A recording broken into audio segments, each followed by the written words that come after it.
Great. Well, thanks for joining us today, everybody. It's my great pleasure to introduce you to Barron Koraleski. Barron's the Chief Information Officer at Williams College. And before that was, am I right, Director of Client Services and Academic Technology at Macalester College. Barron has been someone who's been greatly influential to me. He's my friend Barron, from whom I've learned an awful lot about the care and feeding of kind of personal learning networks and professional development networks. And those are the things that I've asked him to join us to talk about a little bit, which I think fits in well with our structure of looking at our own networks and now being at the stage where we move from thinking about pedagogy, what do we do to teach other people, to scholarship, how do we contribute to our fields, and extend the reach of what we're doing there. And with that, I'll turn it over to Barron. Thanks, Joe. And the feeling is absolutely mutual. Joe actually appears at several times in this story, and we go way back. And network to professional development is a real passion of mine, except I stumbled into it. And I'll tell you a little bit about my story. And you'll probably know lots of this, and you've probably done bits of this. So I just want to share my experience more to start the conversation. Like Joe said, I'm a CIO at Williams, but much of this work was done when I was at Macalester, and I was there for 15 years. So my whole career has been in small liberal arts colleges. I'm actually an astrophysicist by training, and I think some of this actually comes from that area. Scientists naturally work together and often at great distance and solving problems together when you don't even know or see people. And that was done before the age of the internet for me. So I had a little bit of a basis in that, but I tell you that more because I'm not trained at all for anything that I do. I'm trained to be an astronomer, and I'm a CIO. So that doesn't really go together. But what really that means is I've learned everything together. And this learning together is the way that I like to learn. You can call it network professional development. You can call it learning communities, whatever you want. I think this mode of working together is really powerful. So in that spirit, I want to share with you what I've done, but I always learn more than I give. So I apologize, and that I'll probably learn more than you. So at Macalester, let me start there. I was hired to start their instructional technology group, but like almost everyone at a small liberal arts college, and this goes to identity. So I want to key into some of the things you're looking at. At small liberal arts colleges, we rarely have a peer on campus. And I don't care if you're faculty or staff or whatever, we don't have the ability to have a whole groupings of people with redundancy. So in the IT department, we may only have one network architect. In the English department, we may have only one 20th century poetry scholar. But everywhere you go, you're probably not going to find your community on your campus. So it really forces you to develop these learning communities outside.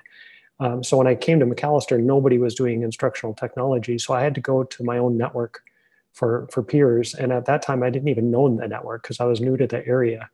And as we started to do this, we started to talk about finding your own tribe. And I think that's really important when you go to an area to find your tribe and to establish your identity.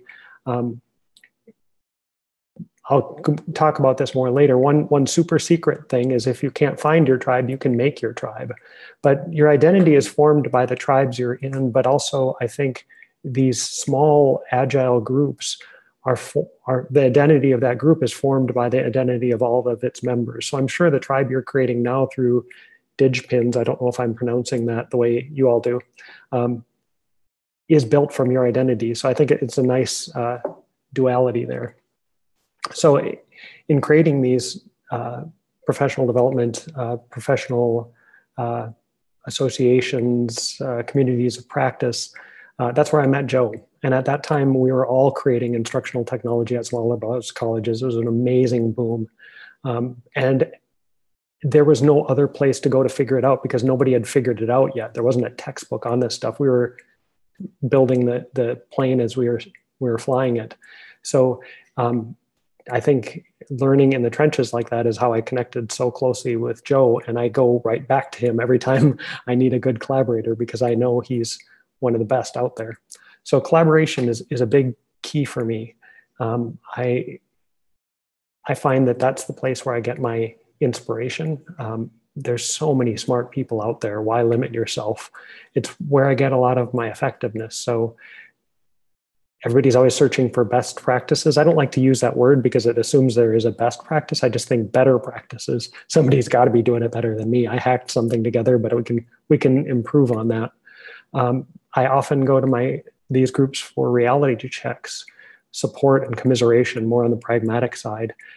You're not going to get that on your home campus because, again, you don't have anyone like you necessarily on your home campus if you're really struggling with somebody. And sometimes it's not safe to be doing that kind of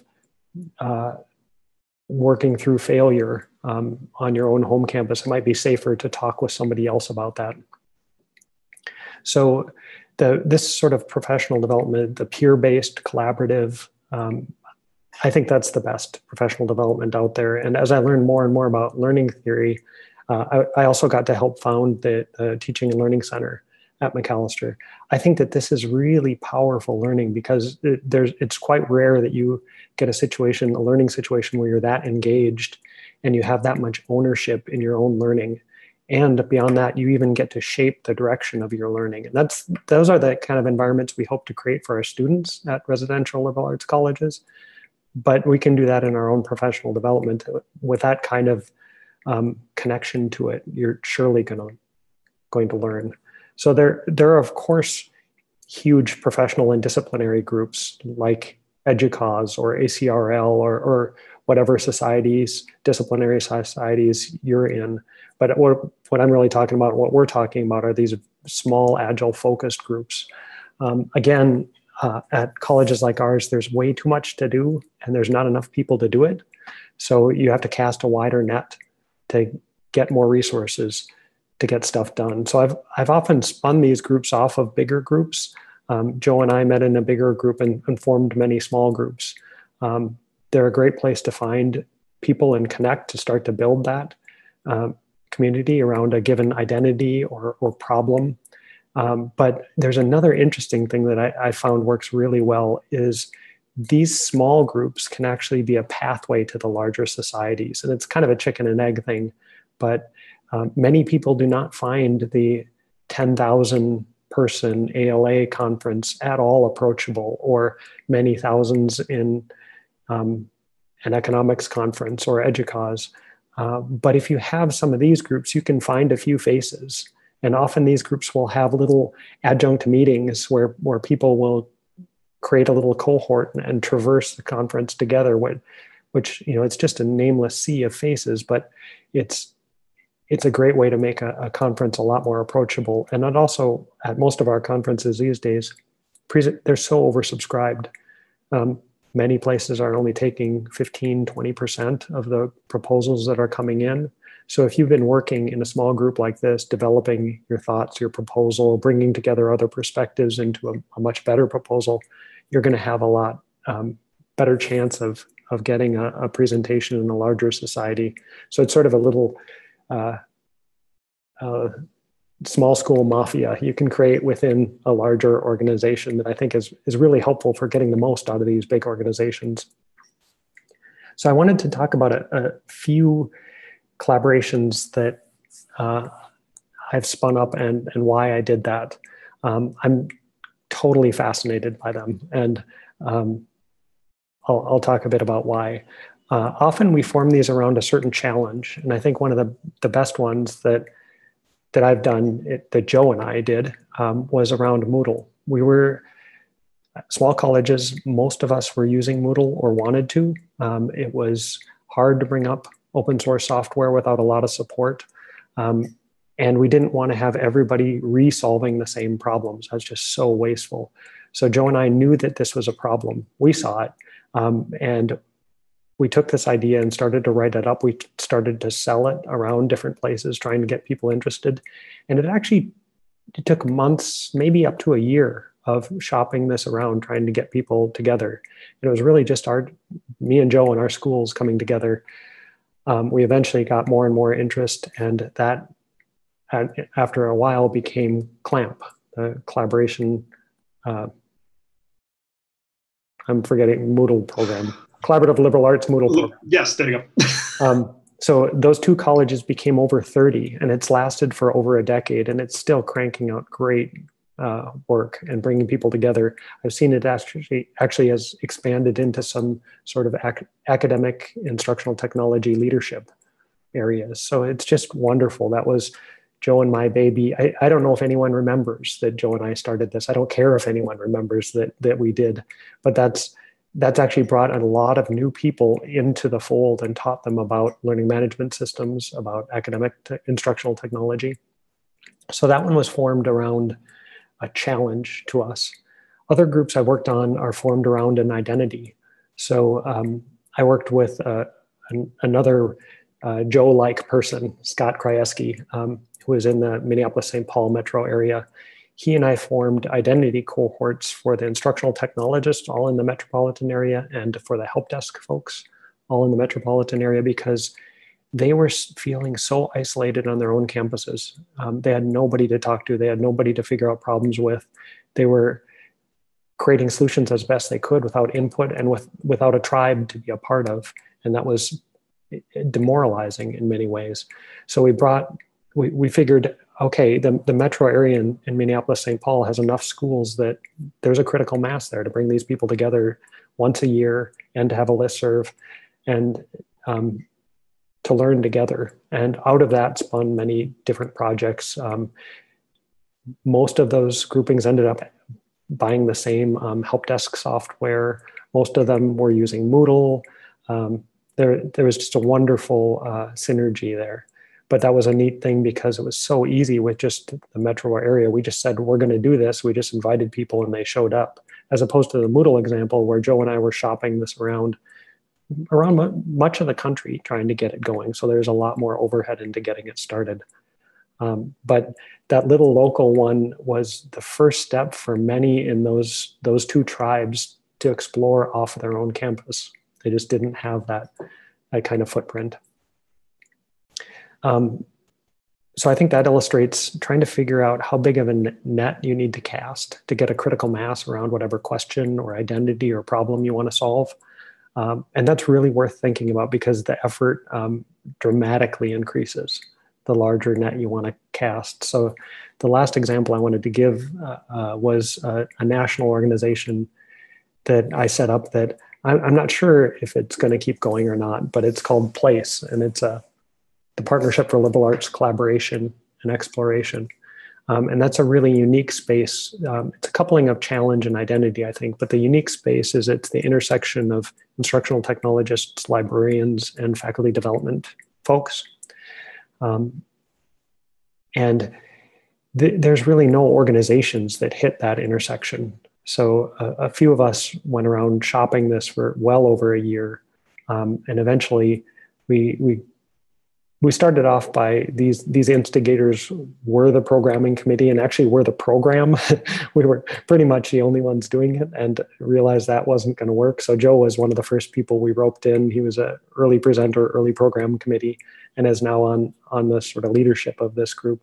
But it grew quickly to 80 institutions around the country and several hundred people coming into regular meetings like this. We felt that the national was the size of net we needed to get a critical mass around these types of teaching and learning challenges at small liberal arts colleges, and to bring librarians and technologists together, we needed a greater reach. And I've seen a few of you on some of those calls. After doing that, I was just thinking, because I've been working with EDUCAUSE a lot, I think that's pretty much how EDUCAUSE started. It's the same goal. It was a group of instigators that knew that they needed more help. They knew they needed to work together. Both those organizations that came together to form EDUCAUSE were based on learning and sharing, and then some professional networking to learn with each other. And now it's a multi-tens of $1 million organization with 100 employees that I'm on the board of directors for. So it really started out of that humble of a beginning. So those are just a few examples. I want to hear more from you all about what your examples are, but I had a few observations to share. And I'll just go through them in rough order. For me, this is one of the first tools in my toolbox, is to build a small group professional development organization when I get a new challenge, to form a new network around it. So when I came here, when you're a CIO, you end up getting stuck thinking way more about information security than you do about teaching and learning. And I didn't know nearly enough of it. And the problems are really, really tough. So I formed a group around that and got 4 schools together. We've done a lot of work on that. We hired a consulting firm to work with us. We've prioritized the work on our campuses and shared expertise across the groups. So it seems like it's a tool that that can be applied to almost any challenge you've got. So, well, at least I try to, but maybe it's just my hammer and everything looks like a nail. I wonder a lot about if it's better to form around the identity or the challenge. And, you can think about professional societies are usually formed around identities. Communities of practice are usually formed around challenges. I kind of think that they're more lasting formed around challenges than identities, but I want to be pushed on that. I don't know. I'm one particular type of these groups that I'm really fascinated by, and I think DigPINS is this as well, is these zero cost ones, because anything you get out of them, when your denominator is 0, your reward is infinite. So I'm thrilled by that. I'm just fascinated, particularly because of the engagement and sort of the learning aspect of it. If your payment for the organization is your engagement, then you're going to be really forced to work for that, and that's going to be your cost to the group as a whole. I want to go out of order because I think it sounds better. I saw Joe tweeted recently about thinking of yourself as a member owner.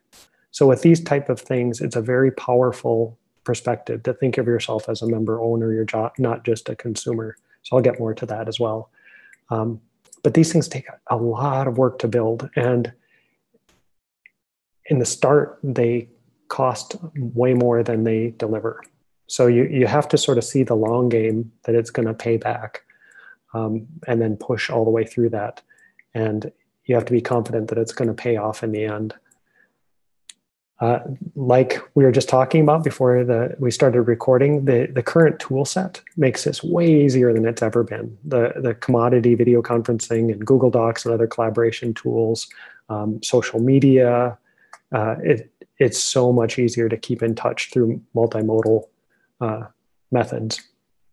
And I think the thing that fascinates me about that is I believe that this allows more people who are more introverted to become leaders in this type of organization, because they don't have to be the one up there on a stage having the call to order, or trying to go out there and beat a drum to get everybody on the same side. I've seen a lot of these groups start from people that I know personally, but they would never be a speaker at a conference, but they are wonderfully engaged and they put together, great groups, and they're spending their time, crafting a really good email and doing a lot of asynchronous communication around it. But I think it, in some ways, and I haven't fully worked out this thought, but it is an accessible or a different type of accessibility to leadership for groups like this. I also know that having started and failed and been a part of many groups, that they can be short-lived. They all have different life cycles. Sometimes the life cycle is just as long as it needs to be. Other times you wish it could live for longer. Sometimes they just run their course, and like a phoenix, maybe something else will arise from the ashes. And I've been part of some of those, but more often than not, I think they die from lack of effort, because people, going back to an earlier point, don't realize that it actually takes work to sustain these.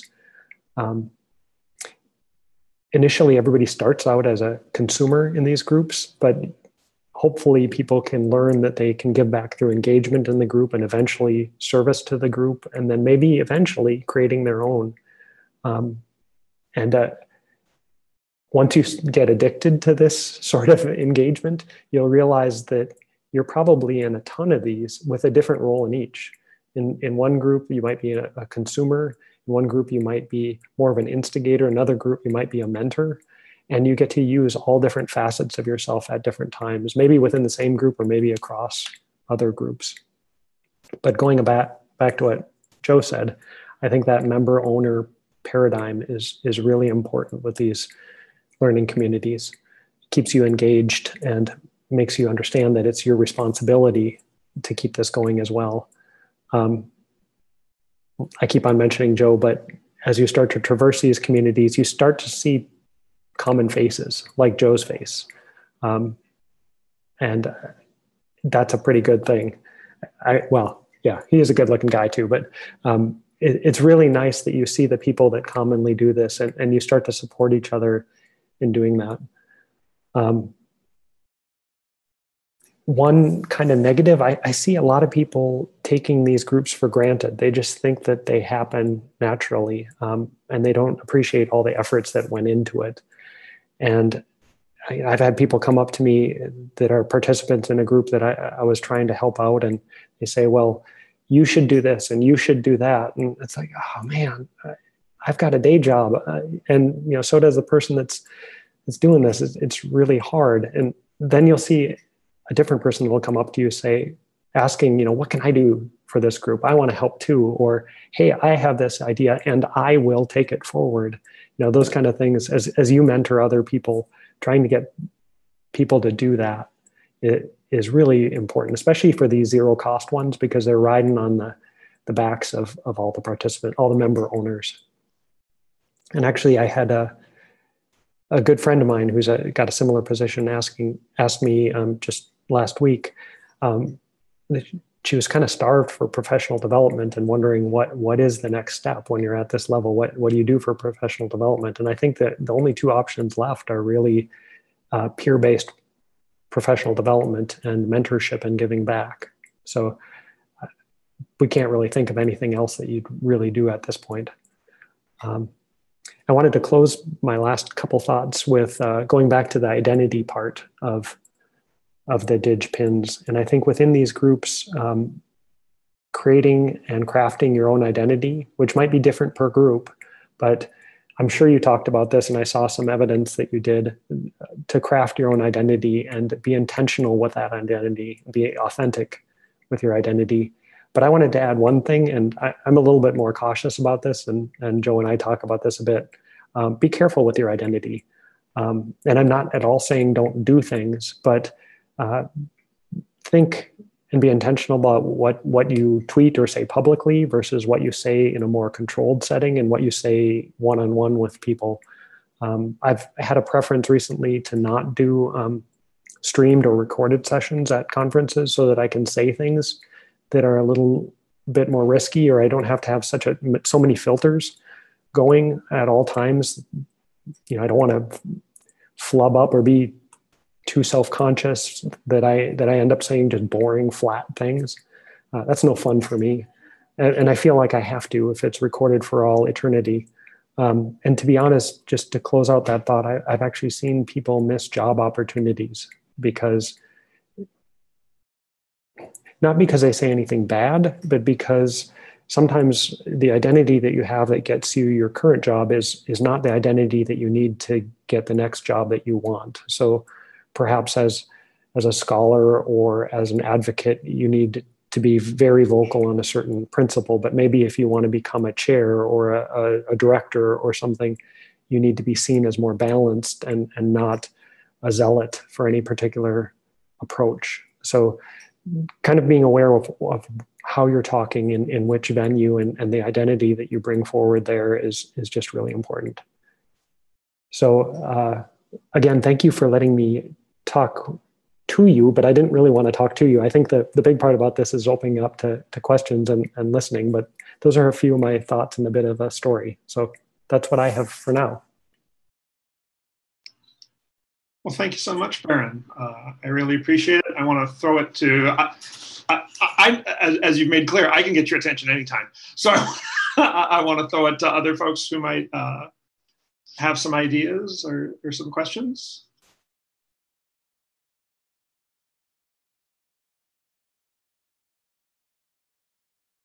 I have a question. Oh, so Barron, thank you. I can appreciate your comment on kind of the ebb and flow of networks. And some are short-lived on purpose.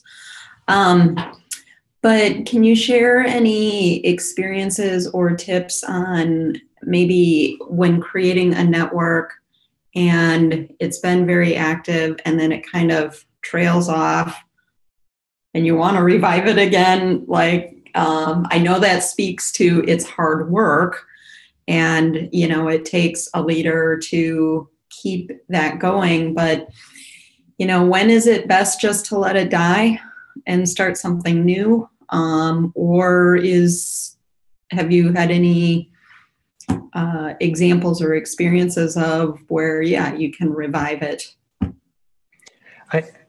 I think some of my better examples are ones that we set up a rotation schedule quite early on and only had people do roughly a year at a time. And then sometimes had, interleaving where, one person would rotate out at, different frequencies or whatever. So I think starting that off right off the bat, often the ones where they just die out are the ones where the leaders of the group never thought about succession planning. And they ran it as hard as they could till they ran out of gas, and nobody ever thought anyone else would be running it. And they just dropped dead from carrying it on their backs. Joe and I did that with CLAMP. We figured out a rotation structure and had that built in, and the handoffs were understood. But I think talking as it's growing steam about how you're going to do succession planning and how you're going to broaden the base. We tried to do that with the place group by having two levels of leadership within it. We had a yearly programming committee, and then we had the top level sort of oversight, the whole the steering committee. That's what we called it. So having those two and rotating people through the programming committee every year, and then those people would be candidates later on to go on to the steering committee. But then sometimes, if you're sitting there and you're pulling more than you're getting out of it, you can just let it die. And I think people spend too much time mourning some of these things where you can just let it go. And then if it's a good enough idea, hopefully it'll reform again. But yeah, I don't have any great wisdom there, but I think the awareness of it is important. Thank you. It's helpful. If you don't mind, I'd kind of like to jump in on that, precisely because we're at that place with the Place Network, where we've had a couple of relatively quiet years and kind of become mostly at this point a low traffic email list. And I think we're at the point where, having kind of tried half-heartedly last year to re-energize the way we were, I think that's a network that's going to have to look at something significantly different. And I've got the other members of the steering committee. I'm talking live on YouTube, and there's a lot to be thoughtful about there. But I think that's an organization that at this point is in search of a project. We've got great people, and we're in contact with each other, and that's terrific. But I think we've reached the point where we can't go back to let's just do what we used to be doing. We may have to go all the way back to the roots of the project, or we may have to start something new, but with the same group of people that are good at learning with each other. So I guess that's one answer that I've got for you based on that particular case study.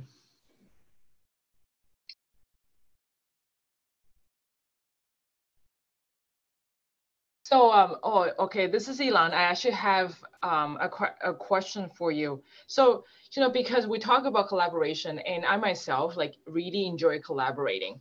But however, when it comes to classes and everything, since, I mean, we're teachers and we get paid to do this, and and that is, and when it comes to publication, and when you're teaching and your teaching methods become part of your like public, like your so it's like your resources, your specialty, and of course, we're expecting like that's sort of like our authentic like ourself, like our ability. So how do you keep? Well, I guess my question is when it comes to collaboration, like how do you keep your sources like authentic, and how do you copyright your material then? Because then it becomes very gray, and I mean, I don't mind to share, but also at the same time, we just have those people who would just use our resources and just and that just doesn't make us feel right. You know what I mean? So how Right. do you do that?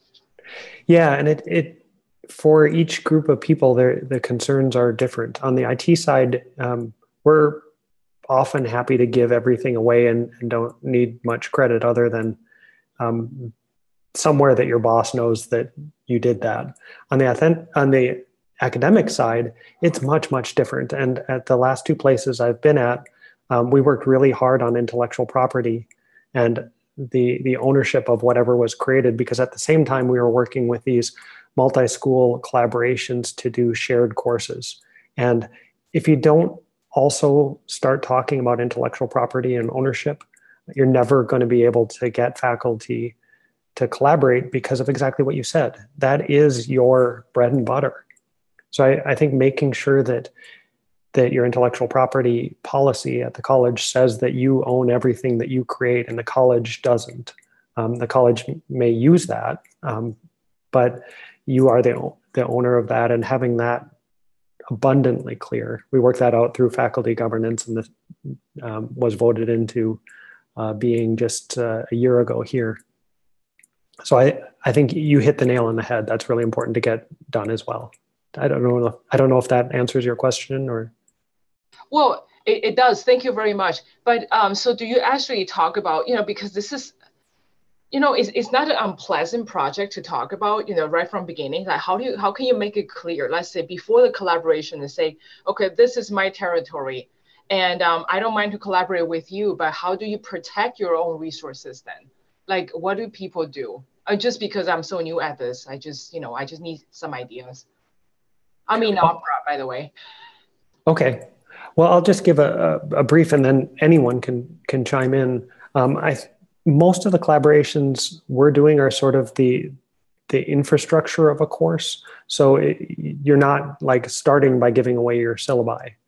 You're starting by talking about, okay, here are the different parts of a shared course that we're going to do, and Williams will be doing this aspect, and Vassar, the statistics department there, is going to do this part, and then we meet in the middle and we interleave the lessons between the two places, or something like that. But then that division of labor was and division of ownership is set up pretty early on without having to throw down a gauntlet about it. But what you're talking about sounds really contextual, so maybe somebody else has a much better answer.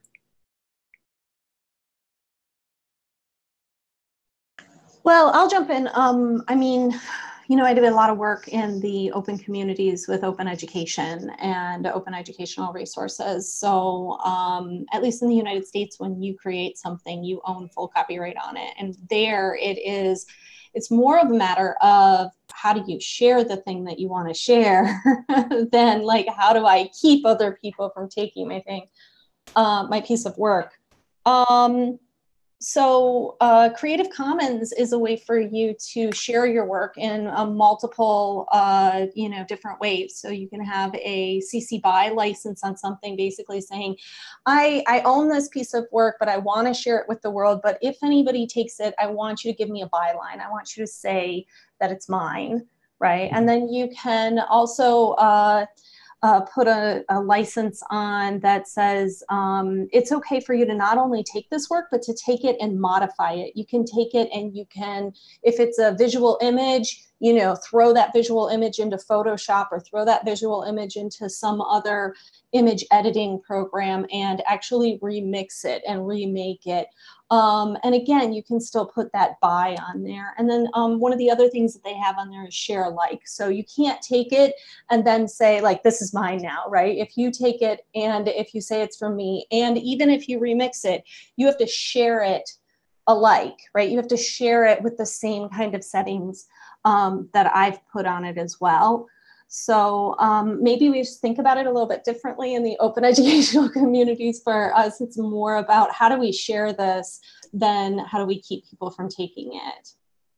That's actually brilliant, Autumn. That's the license I use, CC BY, share alike, and non-commercial. Yeah. So you can actually add another one that no one right. could make money off of this.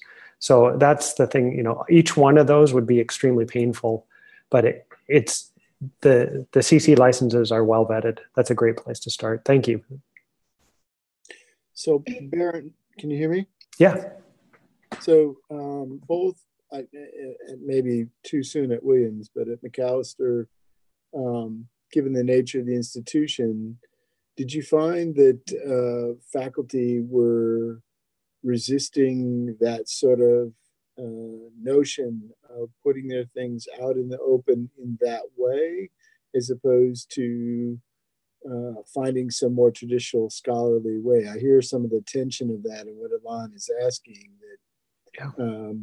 You know, that we find sometimes that, you know, the faculty have grown up under one model and now the model is shifting, and this sort of open way of doing things that Autumn is referring to is not natural to at least those of us that have been around the block a couple of times. And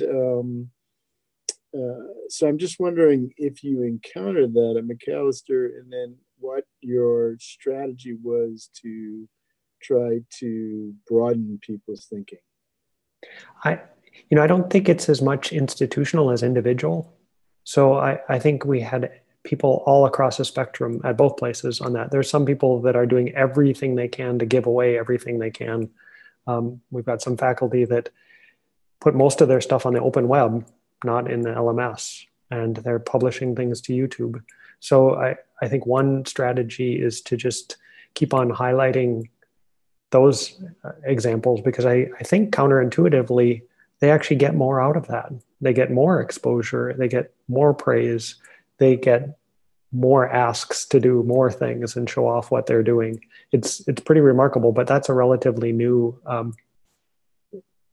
methodology, and I don't think many people realize the huge gains that are there.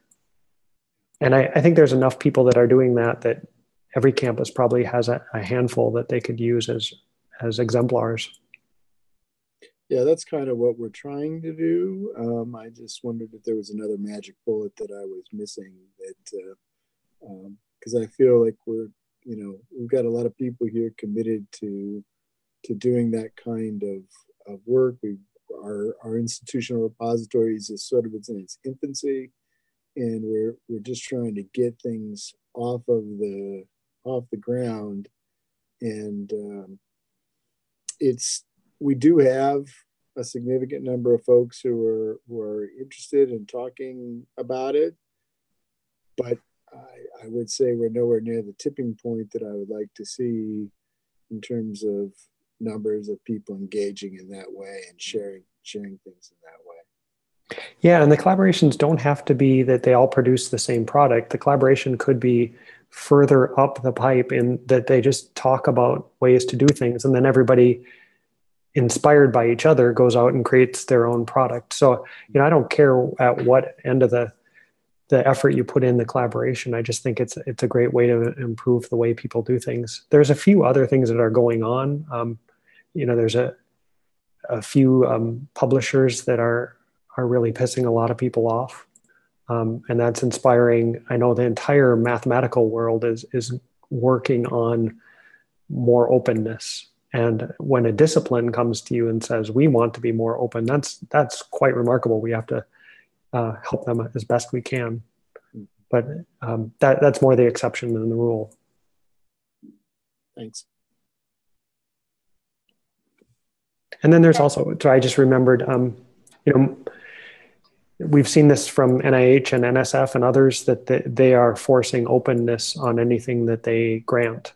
So I just was working on a grant and they said, if you get this grant, you also have to follow these guidelines for making all of your work open. So I think there's other nudges that are good. If it's been funded by the taxpayers, it should be open. So I think a lot of forces are starting to align to help us out there. Thank you so much, Barron. Actually, I just by listening to you, and there's one thing that you mentioned is called place.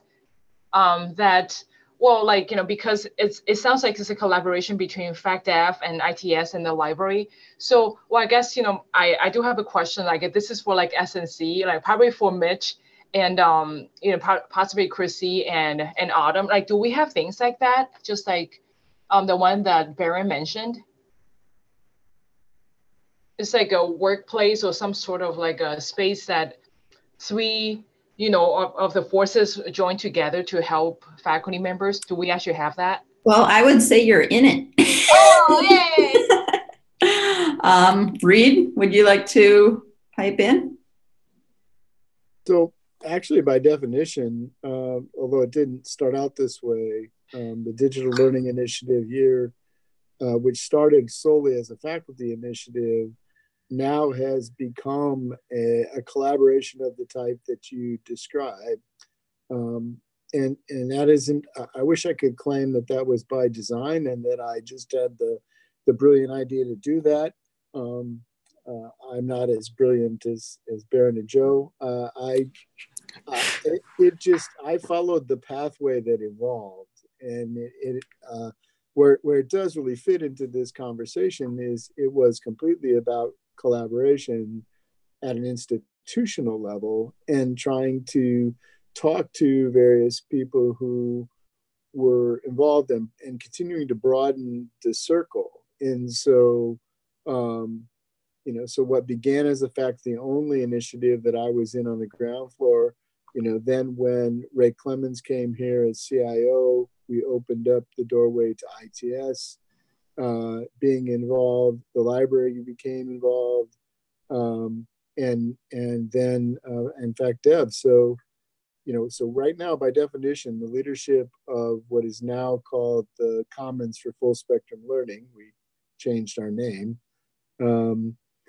is myself and Chrissy, and then Kristen in the library, and Lori in FactDev. So, but by nature, institutionally, we're doing that very thing that they did at a broader scale to try to create the kind of synergy we need here on this campus. And in fact, the institutional repository came out of just such that collaboration. If I wasn't working closely with Kristen, that never would have happened. So so I think we do have that here, but you're asking me that question means that maybe we're not telling that story well enough. Oh, well, I guess, because, it just now after Chrissy pointed out, I feel like, yeah, we're doing it, like, big time, right?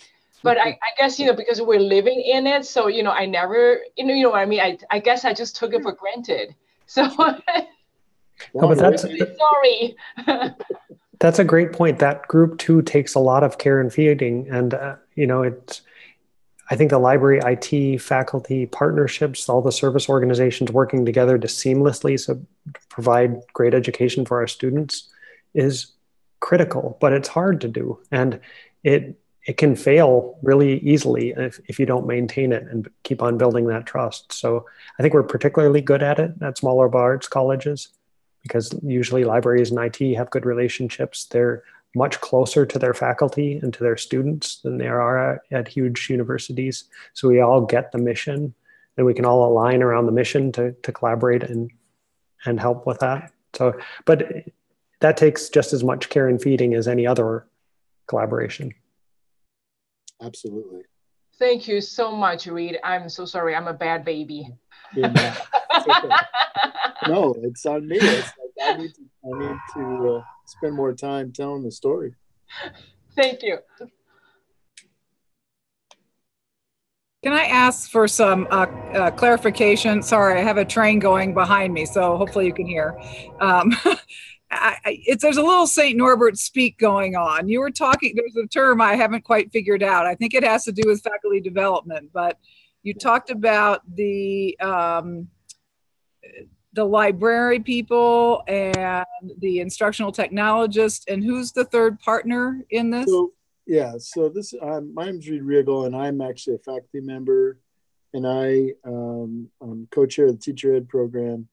And I have been involved in what was started out as called the Digital Learning Initiative, which was basically an opportunity. The president asked us to look at what the role of technology was in teaching and learning at a small liberal arts college, and where we prize face-to-face. What's the space? What's the strategy? And that was about 6-7 years ago. And that group, which started originally just as faculty, has sort of organically grown into what I was describing. And we just last year changed our name from the Digital Learning Initiative to what we're calling the Commons for Full Spectrum Learning.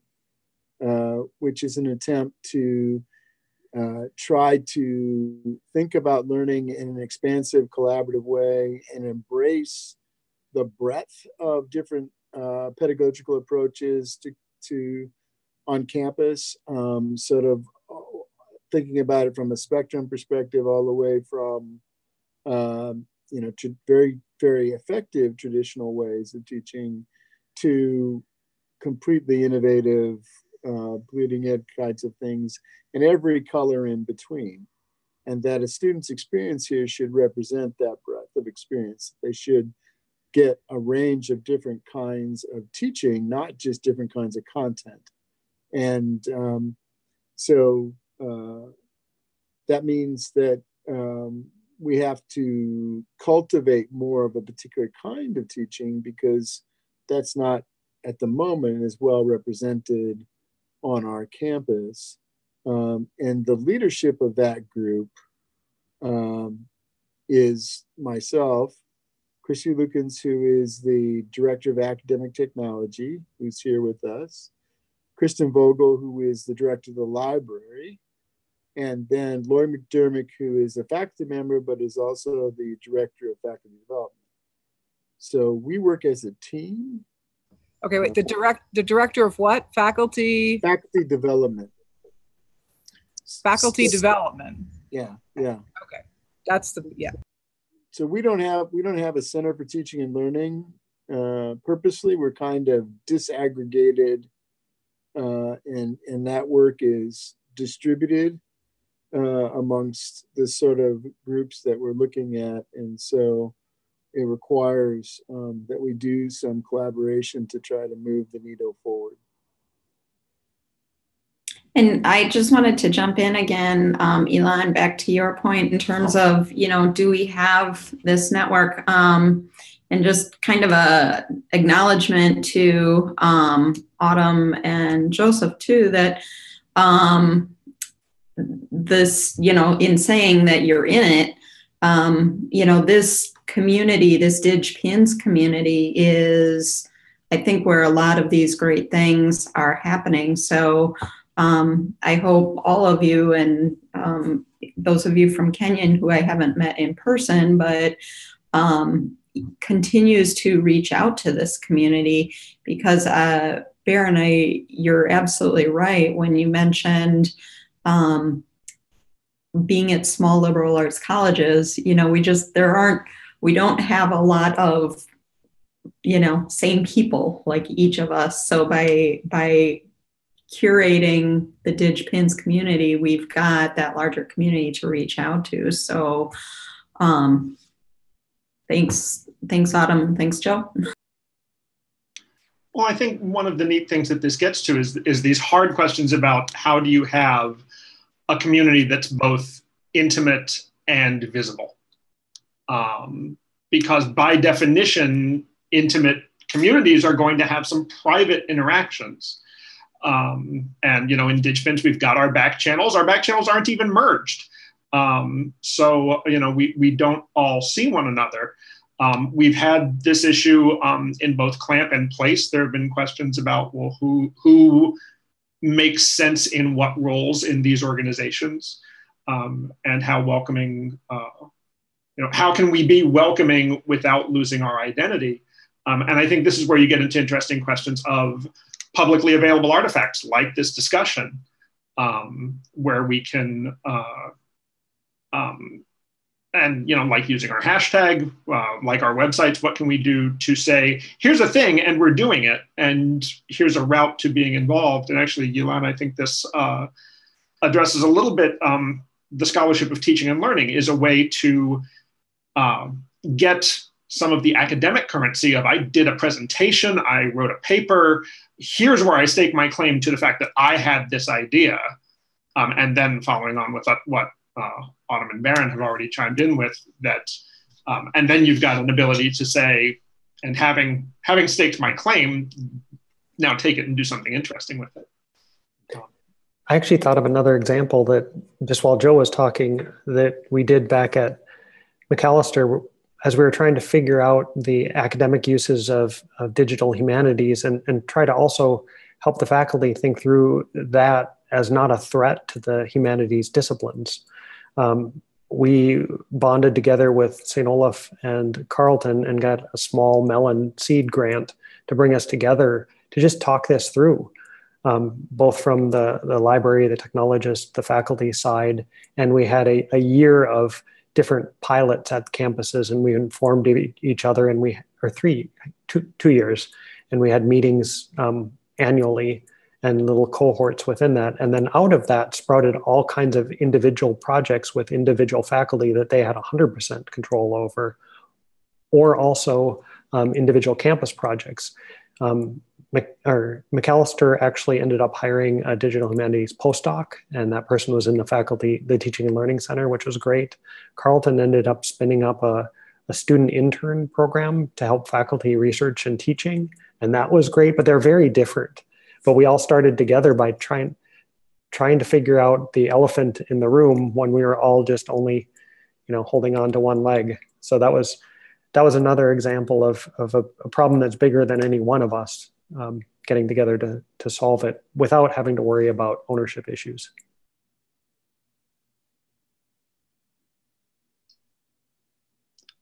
Well, we are coming close to our time. If anybody wants to have the kind of closing question, we might have time for one more.